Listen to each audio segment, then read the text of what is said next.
Thank you for joining us for this session. It's entitled Hearing from Those We Serve. This panel is going to be a little bit different from most of the ones you'll find at the summit. The people you'll hear from today aren't history experts and not researchers, they're not educators. Their subject matter expertise is themselves, their personal experiences that have shaped their philosophies on money and finance. However, there's plenty to learn from them because it's a demographic, student age, which many of us need to learn from in order to prepare for where financial education needs to head. Now, we don't expect these three gentlemen to fully represent their age or even their race, their gender, or other demographic categories either. However, they do have some interesting and educated perspectives. So today, we're going to use some of the NEFE opinion poll data that we've been gathering throughout the year and to start a conversation that they're going to add a little bit of color and insight to. At the end, if we have time, we'll open the floor to some Q&A to get their perspectives. But if you could, please welcome Tyler, Alberto, and Patrick. So to start off, I'm going to go down the row. If you guys could introduce yourselves, your age, where you're from, and where you go to school. Tyler, we'll start with you. My name is Tyler Kroll. I'm 23 years old, current student at CU Denver, but graduating in 2 weeks. I'm from Chicago, and I'm currently at JP Morgan Chase. My name is Roberto Bayeres. I am 22 years of age, and I attend MSU Denver studying exercise science. My name is Patrick Winan. I'm 26 years old. I go to MSU Denver for my degree in economics. So I want to ground some of your perspectives in some real-world experiences. So I asked you each to prepare a story about an early interaction you had with money that gave you a perspective or provided you a life lesson. I'm going to start with Tyler because his story makes me the maddest. So I did want to tell the story. So when I was about 11 years old, so I grew up around Chicago. My mom lived in an apartment complex with a single mother. I was about 11 years old. It was a summer day. I had nothing to do. So I decided to start a lemonade stand right outside. It was right on the curb of probably the entrance of the apartment facility. I had the stand going for a while, charging about 25 cents for a cup of lemonade. And after a few hours, someone came up to me and they said, well, we're with the board of directors for the apartment complex. You can't be here. You have to pack up this lemonade stand and everything. And if you keep it, you have to give us a percentage of the profits of the lemonade stand. So, yeah. Yeah, you get it now. Yeah. Yeah. I was a bit shocked. My mom was very angry, but that sort of taught me a really lesson in money in terms of how capitalism works and paying taxes, paying the bigger man upstairs in a way. So that's sort of how I interpreted that story. What is that capitalism? It's means what it is. Alberto, what about you? Okay, so growing up as a kid, my parents would keep around like a piggy bank. It was not a small one, it was kind of like a large-ish, and we would like break it open at the end of the year, like around Christmas time, and it would help us, afford like Christmas gifts and whatnot. And that pretty much taught me the value of saving money as a kid growing up. Mine's not from as early in life as these gentlemen's. I'd say in my early 20s, I had a huge struggle with addiction and spent a lot of money, got in credit card debt, and it took me about 2 years of working in the service industry to recover from those series of mistakes. So it taught me a lot about credit cards. I didn't go to the bank and have learned since then. Thanks, guys. So according to one of our nationwide polls from about a year ago, 47% of U.S. adults say they live paycheck to paycheck. The number's a little bit higher for your demographic, 18 to 29, it's about 53%.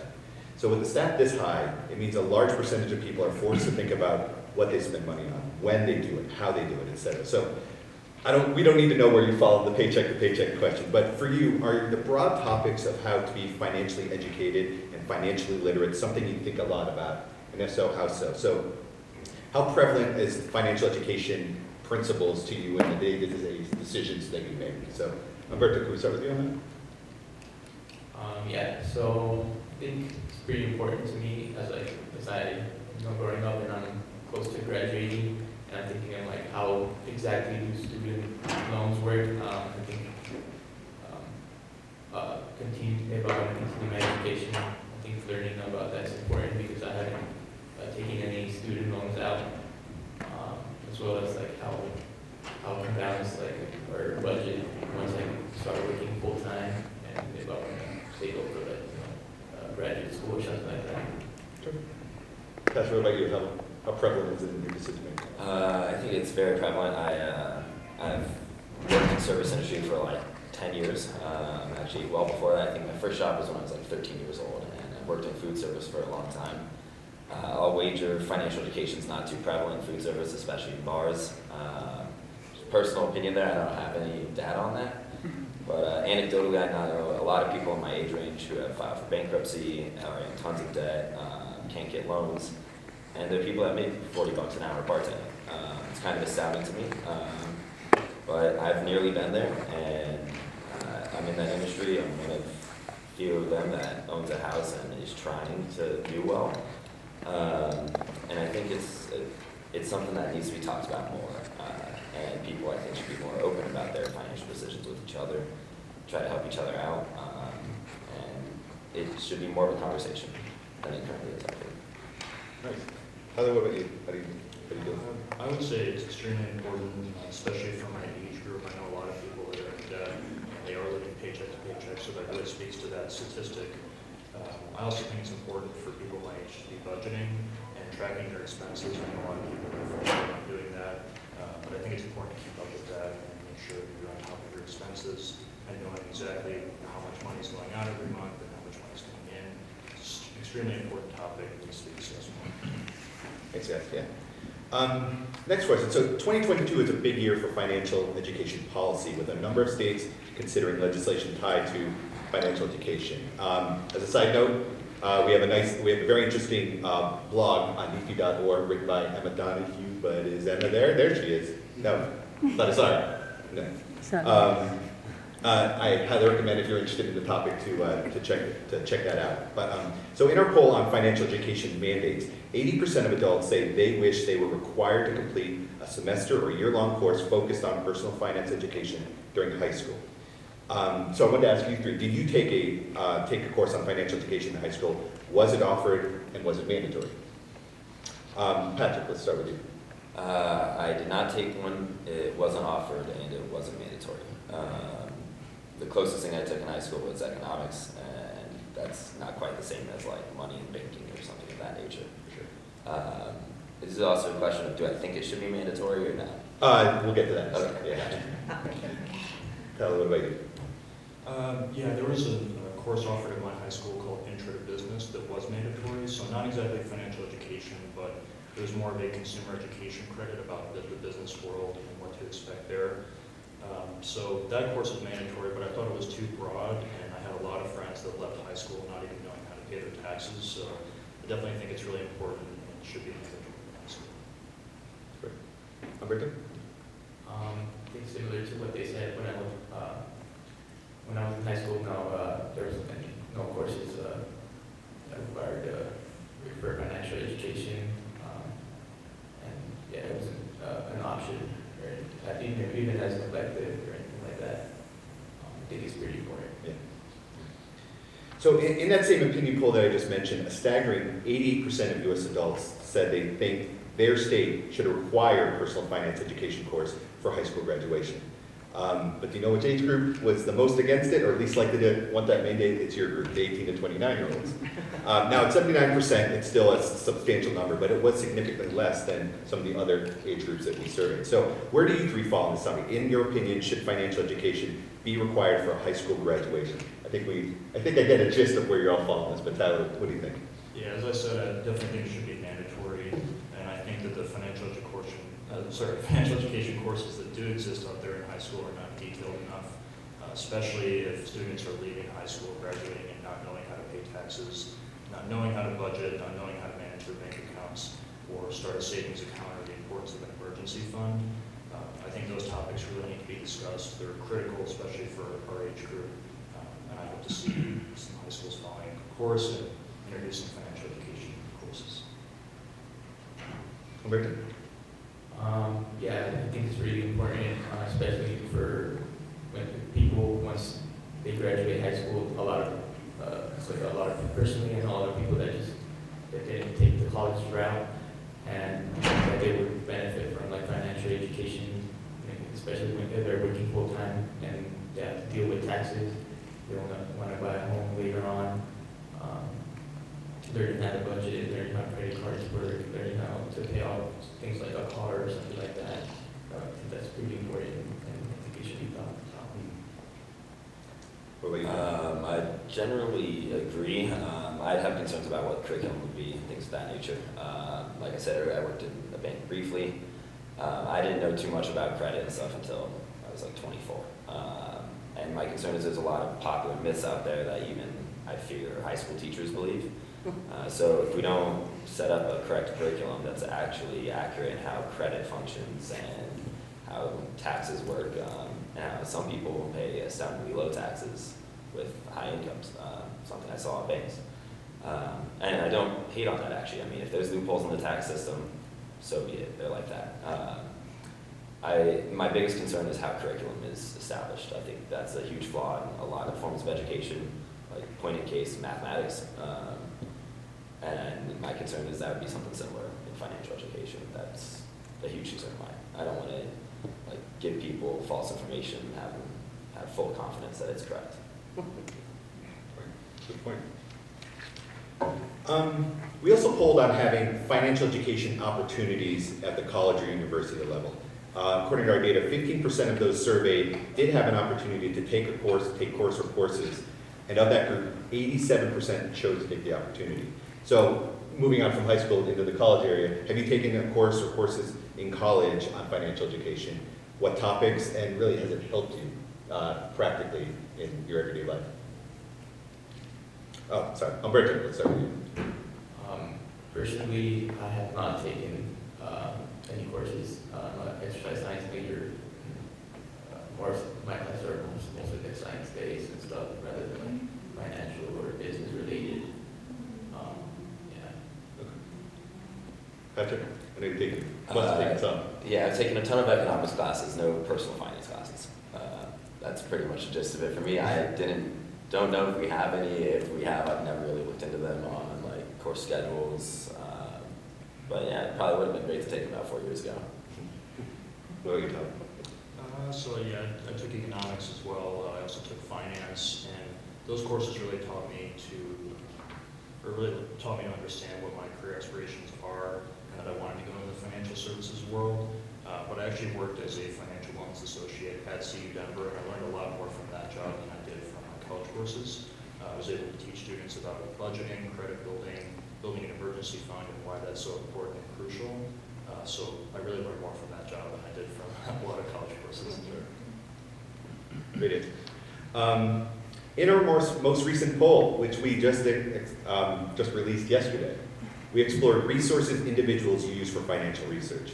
84% of adults say they use at least one external resource, with consulting family members being the most popular at 51%, search engines at 35%, talking with friends at 28%, and then talking with financial professionals from a financial institution at 25%. More specifically, 59% of 18 to 29-year-olds say they consult family members, and about half of that same demographic indicate having people to consult with is a source of confidence. What or who have been your biggest influences when it comes to learning about personal finance topics? And as a follow-up to that, how would you research, I'll ask that first and then I'll follow up with the second part of that. So what or who have been your biggest influences when it comes to learning about personal finance topics? And Patrick, we'll start with you at the end. I've got a couple, I guess, for this. First and foremost, my parents. I learned in part what not to do from seeing some things they did. I think Umberto mentioned this earlier, or Tyler did. Single mothers, shout out. I was raised by a single mom. She did her best. My father, as much as I still love him, was not financially educated in the slightest. And much of the learning I've done was from a couple, one of my employers, a gentleman named Marty, who I consider something of a legend in the food service industry down here. And one of my childhood friends' fathers named Chuck, who has also been a huge influence on teaching me basics of budgeting and how to do things myself, how to renovate a bathroom myself instead of pay someone $20,000 to do it. So those are the people I've learned from, and that's how I've gotten where I am, I guess. Nice, yeah. Nice solid mix for you, it sounds like. Tyler, what about you? Yeah, like Patrick, I would say my parents have been a huge influence on me, especially for personal finance education and managing my money very well. But I outside of that, I would say Tony Robbins has been a big help for me as a coach. I think he's a wonderful businessman, very successful, but he's also a great motivator. So I tend to watch his YouTube videos or podcasts. I haven't attended any of his events yet, but hopefully someday. But he's been a big inspiration for me. Humberto. For me, I think also my parents, mainly I think my dad, especially when he kind of convinced me to get a credit card and use it in a smart way. I think that was really important. I think also doing research online, YouTube and stuff, I think that also helped me a lot when it comes to credit cards and stuff. And also friends, I have friends that own businesses like small businesses. I have a friend that owns like a cell phone / computer fixing business, and he's like asking questions like, if I were to start like a business, what would I need to do? And he kind of told me everything else. That's great. Yeah. That's great. So I'm going to ask a follow-up to that. It sounds like I got the basic gist, but say you had to research a personal finance topic right now that you didn't know much about it, and you didn't know much about it. How would you start it right now? Patrick, we'll start with you again. Yeah, I mean, I guess I prefer talking to people mostly. I'm pretty confident I could look it up online and read about it, but I know I'd start with some of my mentors in the past, Chuck and Marty. I'd reach out to them and see what they think. And if they don't know for sure, I could reach out to folks I worked with in banking that might know better. And that's kind of my routine. Yeah, that's good. Tyler, what about you? Yeah, I would say definitely asking my parents and just people that I know that are experts or semi-experts in money topics. I would go to them first. I'd also like to go to my colleagues at JP Morgan since they worked in the banking world for many years and they would know a lot about those things. And I guess the third resource I would turn to would be Google or YouTube. But I think it's important to remain skeptical of those sources because there's just a ton of financial scams out there these days. It's really important to be critical of everything you read online, for sure. Sure. Humberto, what about you? What's your process? Probably probably doing a little bit of research and reaching out to people that know about it the most, and probably reaching out to my parents, see if they know anybody that knows about it. Yeah, sure. Next question. So according to our polling, 3 in 4 U.S. adults believe spending and budgeting is the most important topic area for personal finance education during high school, with managing credit coming in at 55%, savings at 49%, earning income at 47%, investing at 33%, and managing risk at 12%. I'm happy to go over this order again, but how do you 3 feel about that order as far as what's most important to least important? And what types of financial education topics, maybe not mentioned, do you think you and your peers should be learning more about in school? And so, Tyler, we'll start with you on that. I'm happy to go over the order if you need it again. Oh, yeah. No, I would absolutely agree that budgeting is probably the most important topic. It's so important and needs to be discussed more because a lot of people don't know how to build a budget effectively. And within that, I think many students don't know that there are helpful apps out there that will build a budget for you based on your expenses and based on how much you spend within your bank account. But adding on to that, I think that risk management and banking definitely need to be discussed more. There's a lot of people that are not banking or they have difficulties getting a checking account or there's some barriers there. So I think those are really important topics that need to be discussed as well. And the conversation needs to be started on this.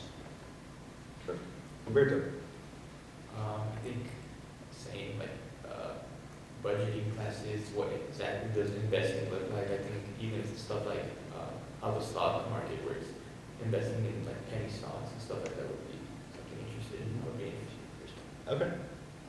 And Patrick, I know you think one of these should be higher on the list. What do you think? Yeah, I don't know if I'd call it managing risk, but yeah, just comfort with risk or thoughts about it. In my experience, I think people, I guess, fluctuate throughout their life of the comfort with risk at certain age levels or depending on their job opportunities. My limited experience leads me to think that a lot of people are too risk averse, that they don't have an acceptable tolerance for risk. And I think there's good behavioral economic studies that verify this. When you pose someone a question of guaranteed $20,000 or a 20% chance at 150, they go for the 20, even though their expected value is greater in the other case. I think it's something that a lot of young people especially struggle with. A lot of people stick to kind of like a mainstream college route if they can, because that's kind of what's shoved down your throat. I know plenty of successful people who have not done things that way. And yeah, I mean, I don't know the exact order, but I know when we first talked about this, I was talked about risk aversity and comfort with risk, and I think people should be taught to be more conscientious of that. I'll just make a brief story. I'm a server at a steakhouse nearby. I got invited by a table of mine 4 months ago that did healthcare finance to go to a private event of theirs at View House Ballpark. And their CEO took me around and introduced me to a bunch of guys who make way more money than I probably ever will. But one of them told me just a good piece of advice, and he was like, don't be afraid to quit a job. He said it took me like 10 years to learn it, and he said in the course of 6 months, I think he worked at like 8 different firms and finally found a place that was right for him. And that's something I still haven't done, but I respect that. Good answers, guys. We also learned a bit about dealing with financial setbacks in our polling. According to our data, 65% experienced an unexpected major expense or financial setback in 2021. Obviously, a lot was going on. It's not surprising based on what people faced last year. For 18 to 29-year-olds, that is slightly higher than that 65%. How prepared do you feel to deal with financial decisions you may face in your life? Student loans, home mortgages, or God forbid, a major health expense. I don't necessarily mean from the money standpoint, but from a knowledge standpoint on what to do when those things come across your path. Humberto, can we start with you? Yeah, I think, so the question is a little tough, because it's kind of, for me, it's kind of hard to look so much into the future, but I feel like I still have a lot to learn, honestly, and I think, I know I only know so much. I feel kind of confident, like paying my bills and stuff like that, but in the future, hopefully I get to learn more. Patrick, what about you? Yeah, I mean, I feel reasonably confident that I have the knowledge to address some things like that. I mean, it depends on the circumstances of it, though, right? I think capital is a huge factor, and that constrains what your knowledge can do, I guess, or vice versa as well, right? Even if I know the route, if I don't have the means to do it, then I'd have to take a second best option or third best. Right. Yeah. And Tyler, what about you? How prepared do you feel? I'd say at this point I feel very confident since I did learn a lot this past year. As I mentioned, I did work as a financial wellness associate. Within that job, I learned a lot about managing money, credit building, budgeting, and those important topics. But I would say without that job, without actually working there for over the years I did, I would definitely feel very intimidated, to be honest. Just because I didn't learn a lot in college outside of that job about financial education and how important it was. So that job really taught me a lot. I'm so grateful that I went there. Yeah, makes sense. Over the summer, we conducted a poll on bias and discrimination. Among those who have experienced discrimination or felt blocked from engaging with financial services or products, 48% said it was due to their age. That could be too old or too young. Do you feel you have it?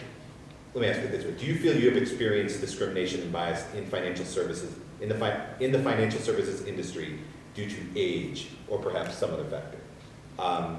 Patrick, can we start with you, Dean? Yeah, I don't personally feel like I've experienced any discrimination in financial services. The one thing I guess I could say about age, with what little I know, is basically most people under the age of, say, 28 suffer on their credit because of age requirements, effectively, like length of credit history, and most people don't start establishing credit until after they're 18. The few people I know that are my age or younger that have great credit scores generally were blessed with their parents getting credit cards for them when they were 16, which is a huge advantage, and I respect that on their parents' end. I mean, I plan on doing that someday, but that's what little I know of discrimination in it. Having worked in a bank for a while, I think at least the bank I worked for tried their best to avoid at least discrimination lawsuits.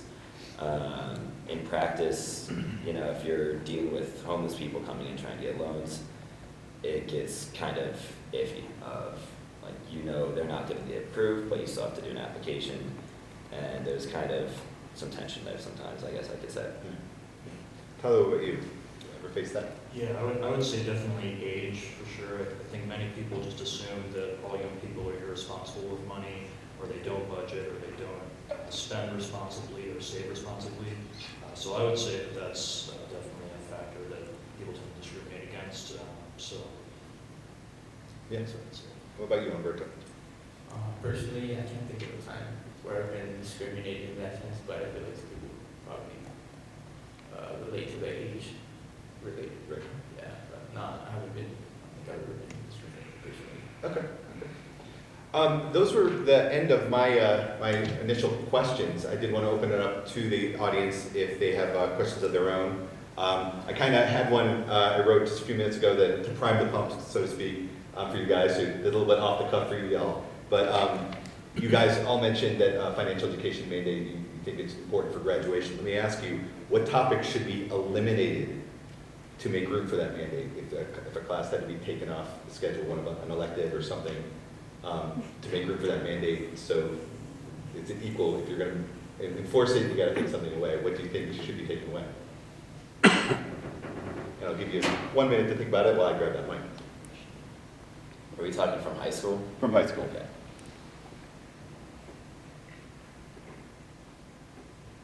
First person to think of it gets to go.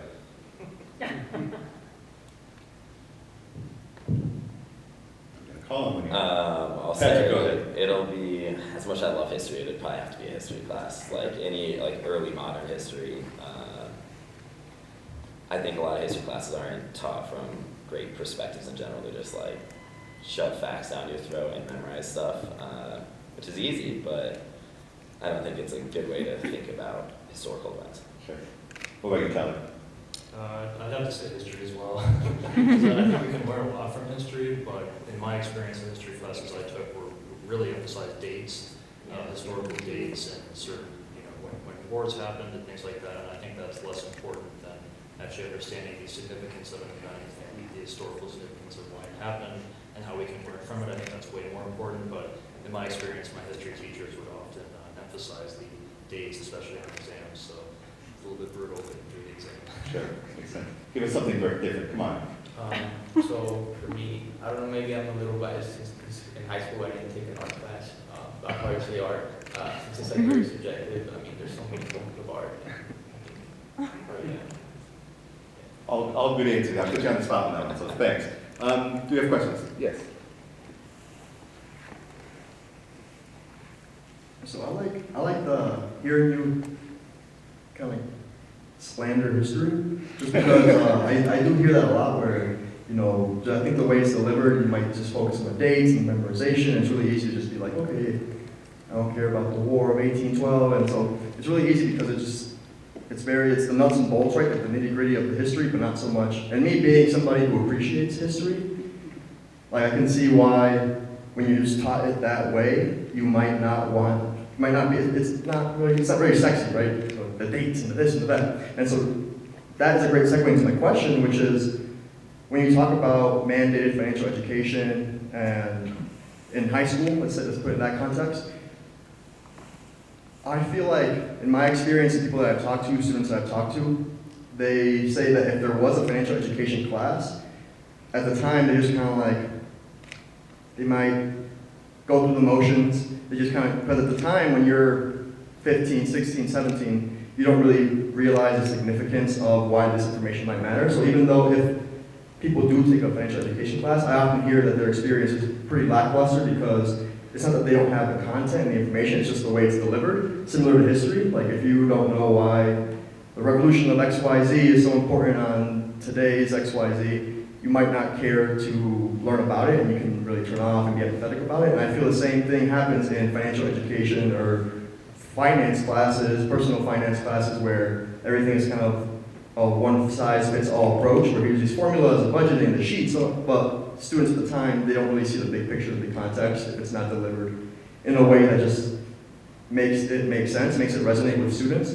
So all that to get to my question, which is, what do you think, in the delivery of financial education classes at the high school level, let's say, what kind of things, factors, concepts would you have wanted to see or hear in those classes that would really make it resonate with you and make it seem like this is important, something that you're going to need, and not just some class you take to check off a box so you can graduate? What kind of things are really important to consider when you're working with high school age students that really drive the point home about why this content and this information matters. Yeah, if you guys can look back, back to your high school days, what would have really resonated with you? Yeah, I think explanations of some concepts I've learned since then, right? Opportunity cost, risk, stuff like that. I think like we were talking about with history, you could say the same thing for almost any subject, depending on how it's taught. It could be dull and uninteresting. I think that's like the biggest hurdle in education in general, and especially financial education, right? Like you were saying, most 15, 16-year-olds probably aren't going to care about financial education. You need to get them interested, and I think one of the better ways, at least in my experience, to do that is to have people read an interesting book instead of just study for exams. The Richest Man in Babylon is one of the best like basic finance books I read. That was just because a college professor required us to read it for a computer science class. Like, it's not related at all to computer science, but that was a great book to read. It was like 150 pages. Super easy, quick read. I think things like that should be more common in education. It's like, right, I enjoyed reading Malcolm Gladwell books more than economics textbooks. It's just like, that got me more interested. You can learn almost anything on the internet if you're interested. So like, why don't we just focus on getting people interested? Tyler and Berto, anything to add to that? Yeah, I would say, to answer your question, I think financial educators should really focus on explaining the context of why the topics are so important. Patrick brought up a good point about telling the story. I think that's a wonderful way of doing that. I'd also say if educators could explain the dangers of not being financially educated or not having an emergency fund or a budget and what that really looks like in the real world, I think that's really important. Because if I was in high school and I had to take a financial education course, and I had an instructor that explained context and was able to say, look, here are the dangers of if you don't have an emergency fund, if you aren't prepared for an emergency or a potential disaster in your life, what this is going to look like. And I think that can be told through stories. I think that's a very effective way of doing so. So explaining the context, I think, would be most important. Great. And Berto, anything?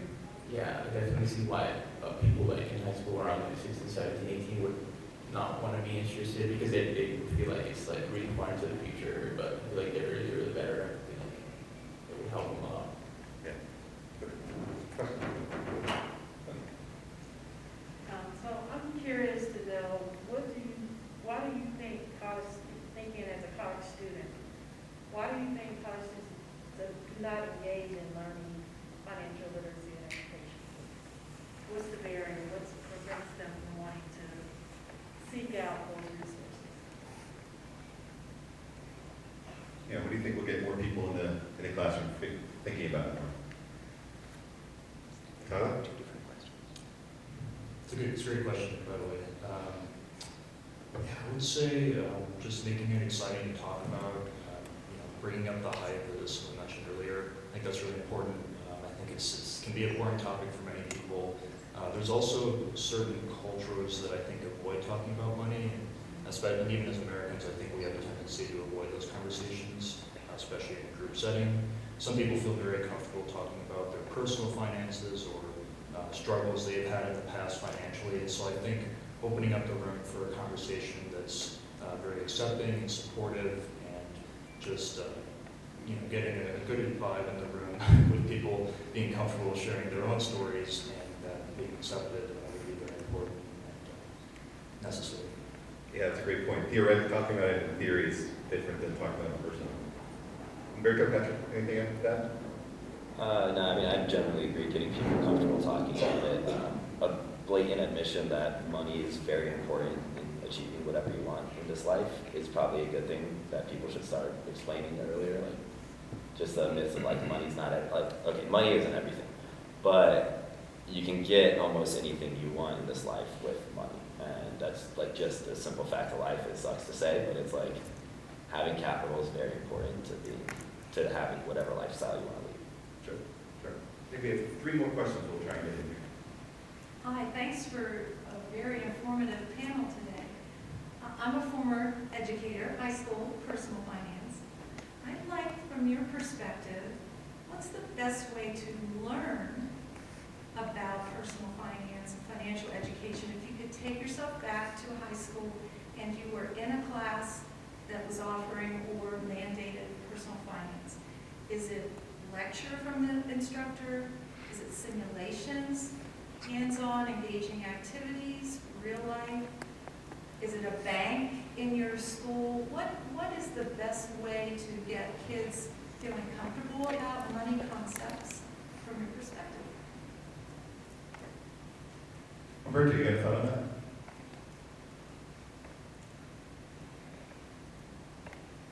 I think maybe connecting it with like school events, like saving on fundraising for,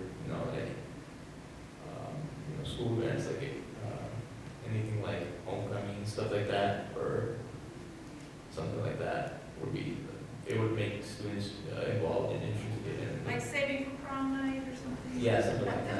Okay. They would learn. Okay, okay. Wonderful question and great point, Humberto. I would say I think a combination of lectures and even guest speakers would be very effective. Having someone from the outside come into the classroom and speak on their perspectives on financial education or their personal experiences growing up as becoming an adult or working within their industry and what financial education or how that helped them, how it impacted them would be really important. And then as Patrick mentioned earlier, I think telling a story is just the best way to really reach students and get them to see, this is why this is so important. And this is someone's experience in that, and this is why it's so important to have these discussions. Yeah, we heard that from Ryan Harris last night. Storytelling is so impactful. Patrick, anything to add? Or? I think we got most of it. I mean, I could foresee how like some simulations would be good. Like give some just situation. Assume you're this age, have this much money, this much debt. Like here's some options, or brainstorm some options. Like give me a 5-year plan or a 2-year plan, or like just whatever you're thinking. I mean, like plans are pretty fluid, and I think a lot of like young people try to get in this mindset that they're not, or like adults try to like force them in a mindset of like stick to this path, and it's like I don't think that's always good for their thought process. Yeah. I noticed that all three of you referenced your parents as being, individuals about whom you would go to or what you learned not to do, from your parents. And I wonder if with financial education, going through the educational system, we may be going about it wrong, in as much as going through the families. There's already so much socialization that's going on there. What would it have been like for you if your parents had been taught financial education and they were then teaching it to you? It's good, yeah. Can we get in the DeLorean, reverse time a little bit? Sorry, we might not get that. I think that'd be very effective. Or I guess that might be one of the most like economically efficient outcomes. I guess if parents if your average parents were very financially educated, that's probably the most time efficient way to educate the kids, because there's you spend more time with them. Generally speaking, I guess in high school you have a variety of teachers. It's not one teacher that you're spending 8 hours a day with. And I think there's more trust between parents and kids than there is between educators and kids, generally speaking. Tyler, what about you? That lemonade stand, they could have prepared you more. Certainly. I would totally agree with Patrick.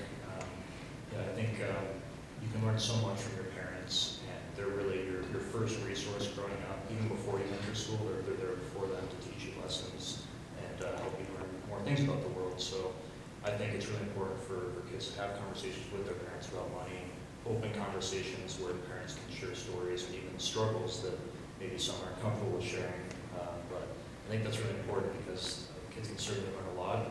And I think just getting the ball rolling is really important. And a lot of families, like I mentioned earlier, tend to avoid money conversations. They see it as uncomfortable or something, like a taboo topic or something like that. So I think removing that stigma and making it more comfortable to discuss money in the household is really important. And Roberto, you told a great story about saving and sort of familial saving for the end of the year. Are there any other stories like that? Is that typical throughout your childhood and even throughout a year in your life? Yeah, that was typical with when I was young in elementary school and stuff, somewhat middle school thing. Yeah. I think last question, two, three, four, okay, we'll keep going. So thank you all for your candor. I'm going to put you a little bit on the spot. I'm curious.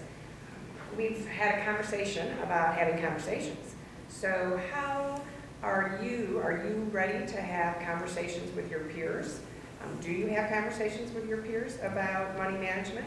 And how do you approach that conversation? If I could ask each of you to respond to that. I occasionally speak with some of my friends in service industry. Actually, let's see, last night after a concert with a buddy of mine who's a server assistant at the steakhouse, we're walking to a terrible dive bar right down the street called Torrential Billiards. Actually, not a terrible dive bar, it's fun, but it's grinding. And I don't know exactly how he got onto the subject, but I was talking to him about finances, and then, I mean, he pretty casually said, he was like, yeah, let's sit down and talk sometime. Like, I want to get your idea of like what I'm doing. And I think that's great. I mean, I've got a number of friends there that struggle with their finances, and they all used to give me crap because I worked at a bank for a couple months. I'd work in the mornings at a bank, I'd walk to the steakhouse at nights, and they'd all just like, you know, they'd give me shit for being in banking. But it's kind of good now because a number of them who have like filed for bankruptcy and stuff in the past are like willing to come talk to me. And we all know about how much we all make because we have the same job. Like there's some variance there, but we all know that none of us should really have much debt for what we do. So I don't know, it's opened up in weird ways sometimes. I can't recall all of them. It's just kind of like in the spur of the moment, like things will just flow, and next thing you know, you're having a good conversation with someone about their finances. I would say approaching the conversation in a casual way, not being so direct or formal about things is really important. In my experience, when I talk about money with my friends, I tend to bring it up in like a casual setting.